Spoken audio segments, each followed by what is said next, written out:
Hello everyone, आज की video में coordinate geometry chapter 7 exercise 7.2 question number 4 solve करते हैं। Find the ratio in which the line segment. मुझे रेशो फाइंड करना है और ज्वाइनिंग टू पॉइंट्स हैं। ज्वाइनिंग टू पॉइंट्स मैं इनका नाम रख देता हूँ P Q, P point -3, 10, Q 6, -8। Segment joining two points P और क्यू का एक सेगमेंट है जो ज्वाइन करता है and is divided by -1, divided by minus, मैं सपोज कर लेता हूँ ऐसे करके डिवाइड हुआ ये, और इसका नाम रख दीजिए आर कोऑर्डिनेट -1, 6। अब मुझे रेशो मालूम नहीं है कि पी से आर और आर से क्यू तक का क्या रेशो है, और वही मुझे फाइंड आउट करना है। तो इसे फाइंड करने के लिए अब मैं इंटरनल फॉर्मूला यूज़ करूँगा। इंटरनल सेक्शन फॉर्मूला क्यों यूज़ करूँगा? क्योंकि पी और क्यू के बीच आर लाई करता है, वो इंटरनल है। मैं M1 और M2 ये रेशो लेट कर लेता हूँ। हम K रेशो 1 भी ले सकते हैं इसमें, उससे थोड़ी सी कैलकुलेशन आसान हो जाती है, लेकिन इतनी भी आसान नहीं होती कि क्वेश्चन बिना करे सॉल्व हो जाए। तो क्यों ना हम M1 M2 एक जैसा ही फॉर्मेट रखते हैं सभी क्वेश्चन होगा। इसे हम X1 बोल दें क्योंकि हमें ज़रूरत होगी इसकी। X1, Y1, ये X2, Y2। Section formula use करते हैं फिर। Using we know that and using internal section formula,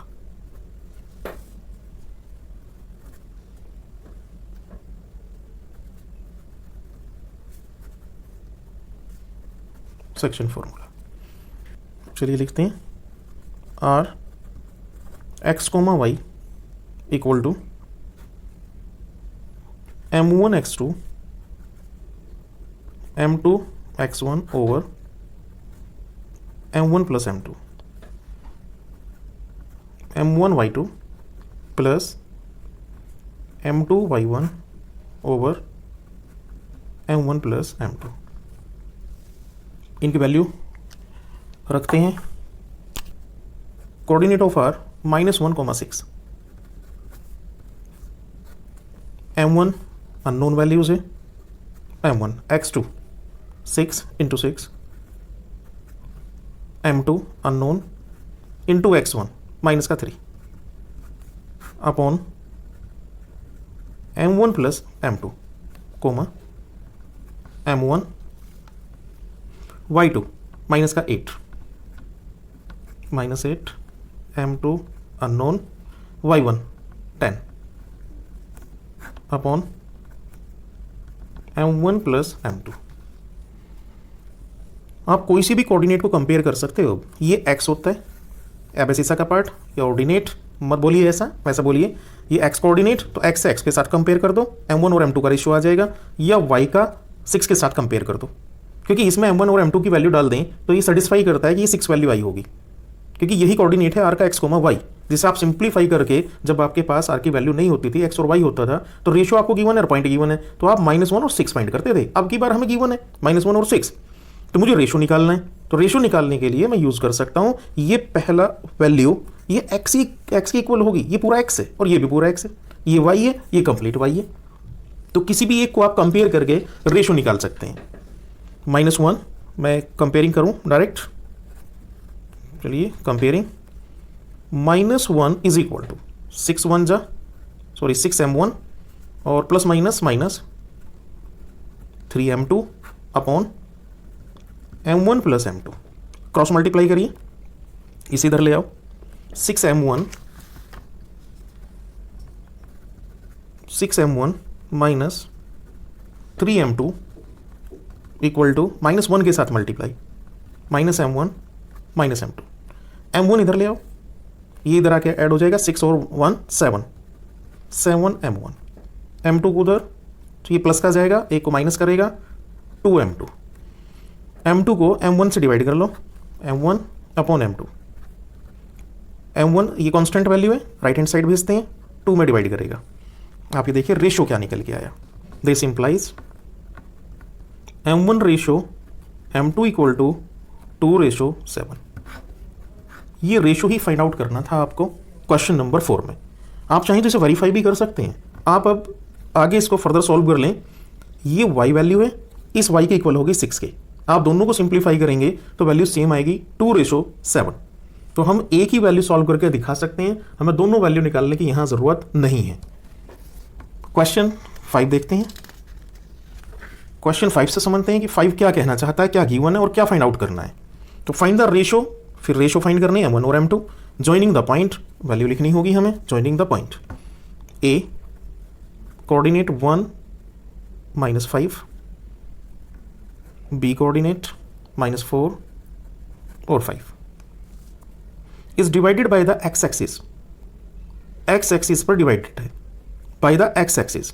तो एक्स एक्सिस जैसा अभी अभी क्वेश्चन किया था आपने, ऐसा कर दीजिए। एक्स एक्सिस पे केवल एक्स वैल्यू चलता है और वाई कोऑर्डिनेट 0 होता है।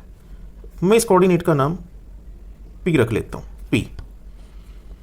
तो मुझे एक तो रेशो नहीं पता, मुझे रेशो बताना है कि रेशो क्या है। बिल्कुल जो अभी लास्ट क्वेश्चन अभी किया है, ये M1 और M2। लेकिन यहाँ वैल्यू गिवन थी -1 और 6 अभी लास्ट क्वेश्चन में। तो हमने इजीली वहां से हमने कंपेयर करा, एक्स से एक्स के कोऑर्डिनेट को कंपेयर कर दिया तो वैल्यू निकल गई थी। इस बार उसने हमें हिंट दिया है। वो हिंट क्या दिया है कि वाई कोऑर्डिनेट को 0 करो, क्योंकि वाई की वैल्यू उसने 0 कर दी है तो हमारे लिए कैलकुलेशन करना आसान हो जाएगा। और जब हमारे पास रेशो पता लग जाएगा तो हमें उसका सेकंड पार्ट फाइंड करना है, find the coordinate of the point of the division, मतलब वैल्यू ऑफ एक्स। ये मुझे निकालना है। तो फिर वहीं से स्टार्ट करते हैं कि यूजिंग सेक्शन फॉर्मूला। लिख लीजिएगा यूजिंग इंटरनल सेक्शन फॉर्मूला। और मैं पॉइंट से स्टार्ट करता हूं इसको, x, y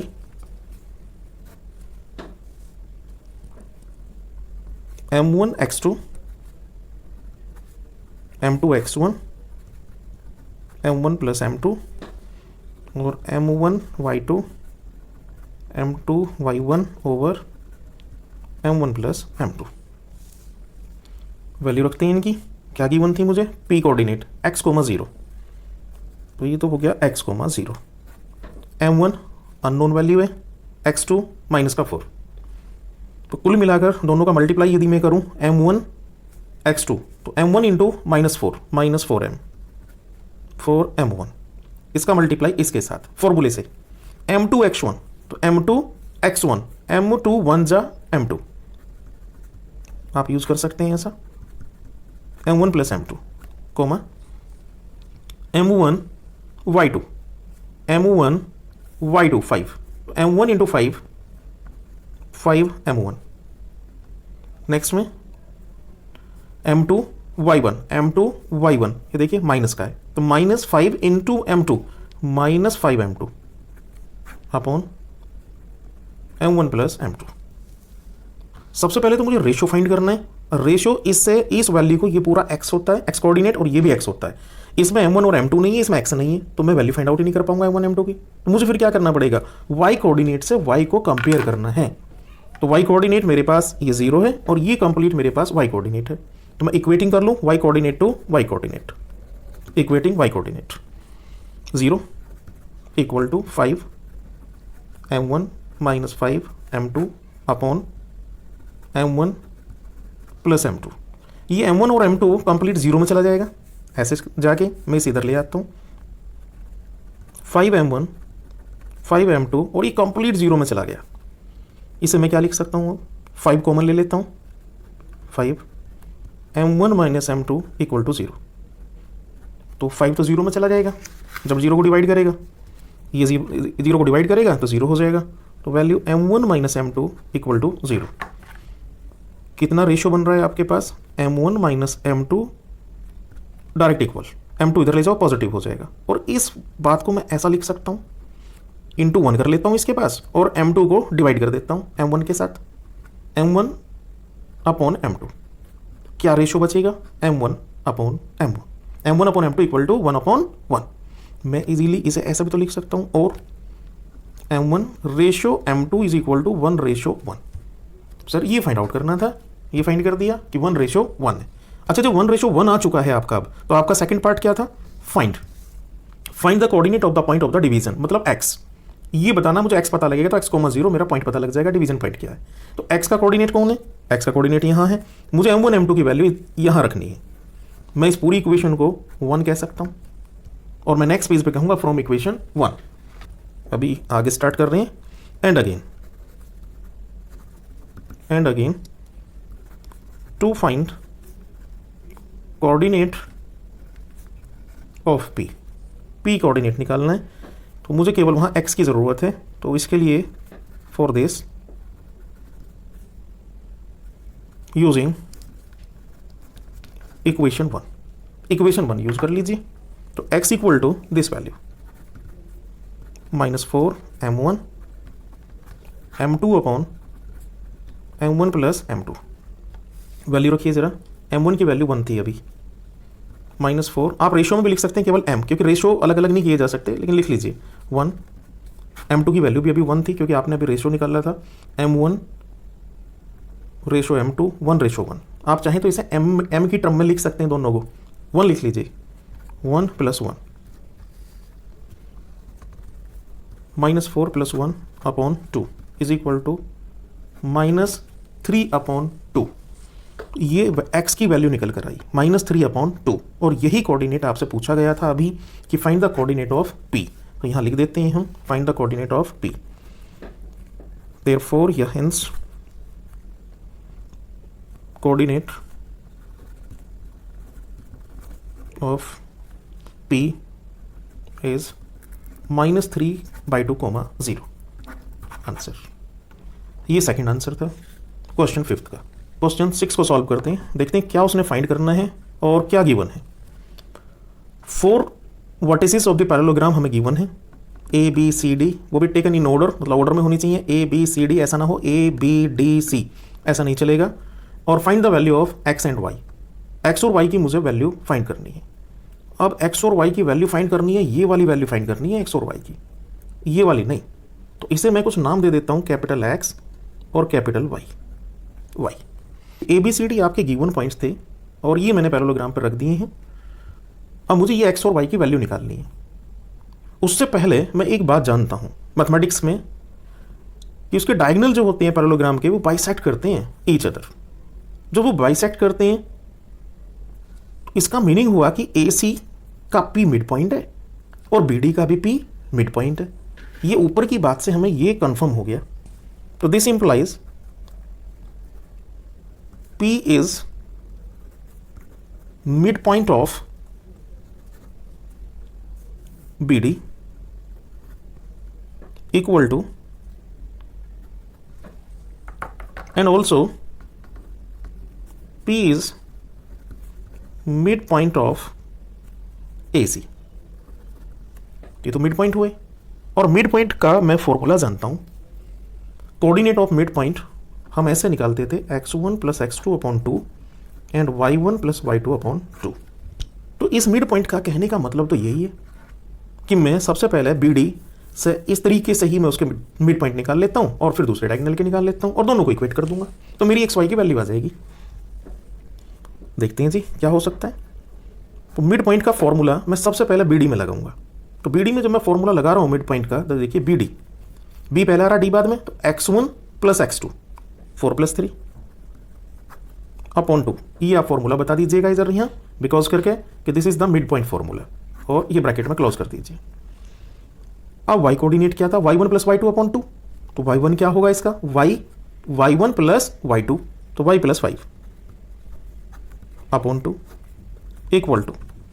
अब मिड पॉइंट AC का देखना है, AC का मिड पॉइंट, A पॉइंट पहले आ रहा है, C बाद में आ रहा है, तो इसे हम क्या कहेंगे, x1 y1 x2 y2।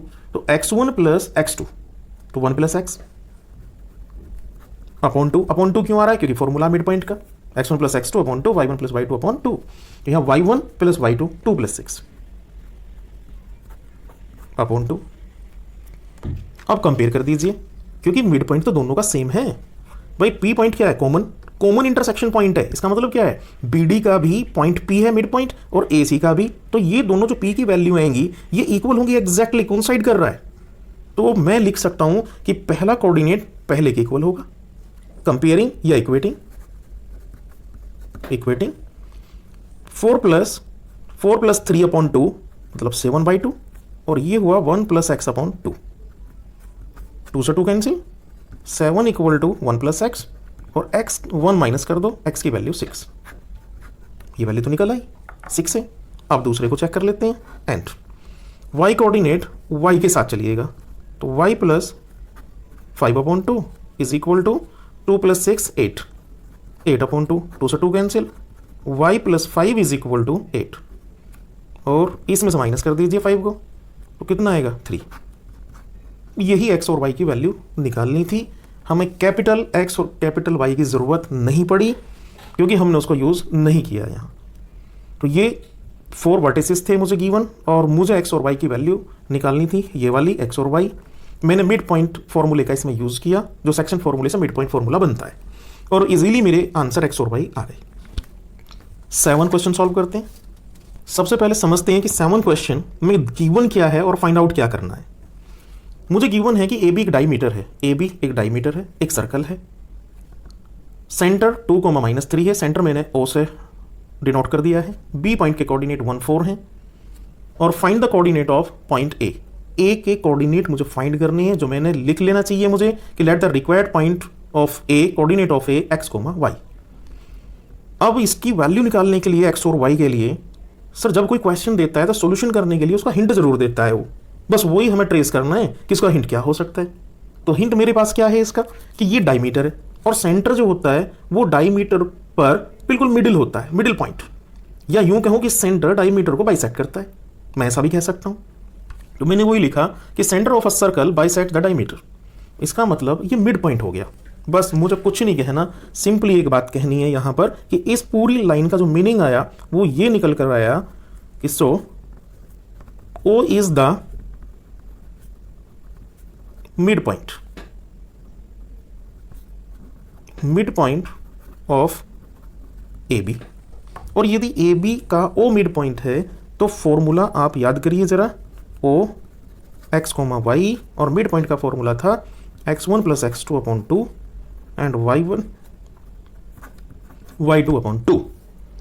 अब ओ जो वैल्यू है आपके पास, ओ कोऑर्डिनेट वो है 2,-3, तो यहां रखते हैं 2,-3, और x1 की वैल्यू देखिए, पहला पॉइंट क्या आ रहा है a, तो ये x1 y1 और ये x2 y2, तो क्या बनेगा x1 plus x2, x plus 1, तो x प्लस 1/2, और दूसरे में रख लीजिए y1 प्लस y2, तो ये y1 और ये y2, तो y plus 4/2।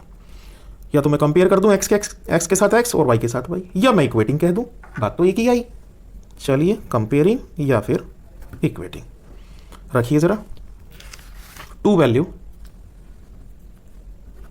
Equal to x plus 1/2, cross multiply, क्योंकि ये वैल्यू ऑफ x है और ये भी x है, कोऑर्डिनेट दोनों x हैं, ये y है, क्रॉस मल्टीप्लाई, x प्लस 1, 2 2 जा 4, x की वैल्यू 3, x की वैल्यू 3 आ गई, एंड नेक्स्ट को सॉल्व कर लेते हैं। -3 y कोऑर्डिनेट है और ये भी y कोऑर्डिनेट है, y plus 4/2, cross multiply, y plus 4 is equal to -3 into 2 -6, और इसे इधर ले जाओ, माइनस का हो जाएगा और दोनों माइनस के 10 हो जाएंगे। ये y की वैल्यू आ गई -10। अब मेरे पास जो कोऑर्डिनेट आया उस कोऑर्डिनेट को मैं क्या कहूँगा, उस कोऑर्डिनेट को मुझे कहना चाहिए कि मैं a की वैल्यू फाइंड कर चुका हूँ। बस मुझे एक सेंटेंस लिखना है इसमें, यहाँ पर hence the coordinate of a is 3,-10। ये आंसर फाइंड करना था 7 का। आई होप आपको सभी सॉल्यूशन अच्छे से समझ में आए होंगे। नेक्स्ट क्वेश्चन नेक्स्ट वीडियो में देखते हैं। Thank you.